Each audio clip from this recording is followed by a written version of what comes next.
The war between the vowels and the consonants.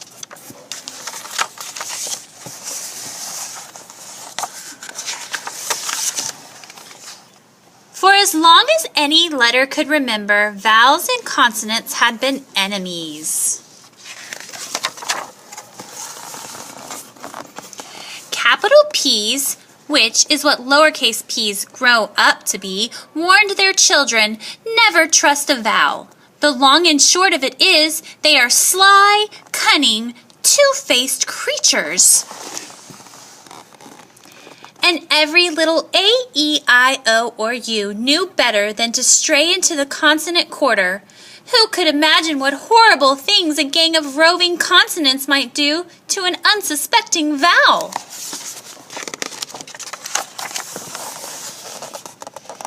The vowels tended to be smug and stuck up. After all, there were fewer of them, surely they felt, that made them better than the common consonants. For their part, the consonants thought all vowels were sissies.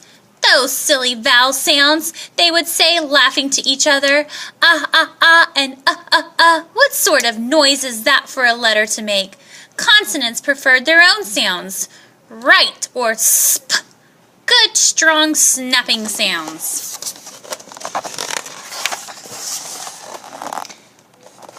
Most of the time, the consonants and the vowels just disliked and distrusted each other. But one day, a taunt was answered with a rock, the rock with a spear, the spear with a catapult, and the catapult with war.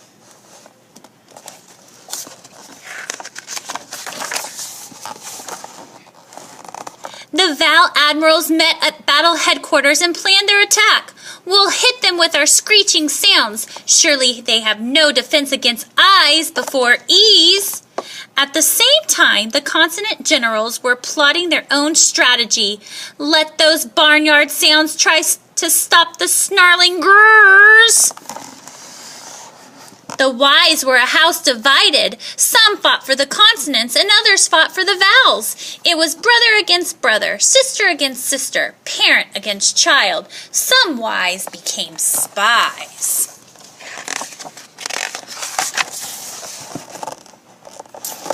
All the hospitals were full and overflowing. Each day, hundreds of wounded letters limped or were carried to Red Cross stations. But the letters continued to fight.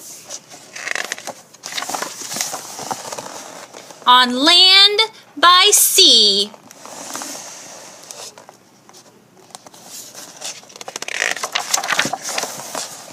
And in the air.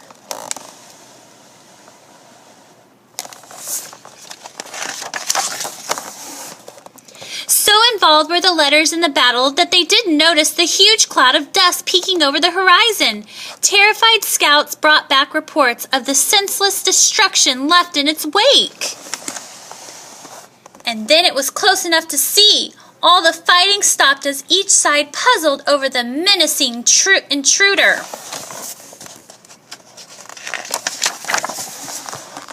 Great scrawling, scratching, scribbling, horrible, sprawling, jarring chaos. Fierce, wicked, scary lines and circles, zigs and zags with no form at all.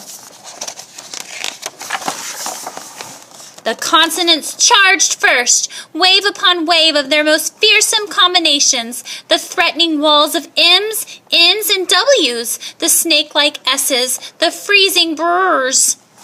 Next came the vowels, shrieking letters dropped from vowel planes.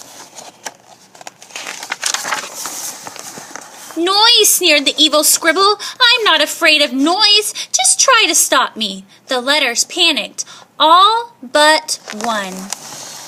The youngest Y interrupted the supreme command and the commander-in-chief and whispered something which only they could hear. The commanders barked an order. 4 brave letters marched forward.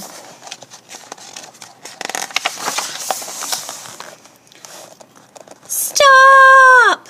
The scratching backed away. It turned around, but there was no escape. Words, sentences, I can't fight that, whimpered the Jumble. Next, they'll make paragraphs, pages, chapters. The scrawl rolled out of town, no more threatening than a tangled ball of yarn. The Supreme Command turned to the Commander-in-Chief. Just think what we can accomplish together. The poems, the plays, our memoirs. Then they strolled back to the Supreme Command's tent for a couple of truly excellent chocolate cigars.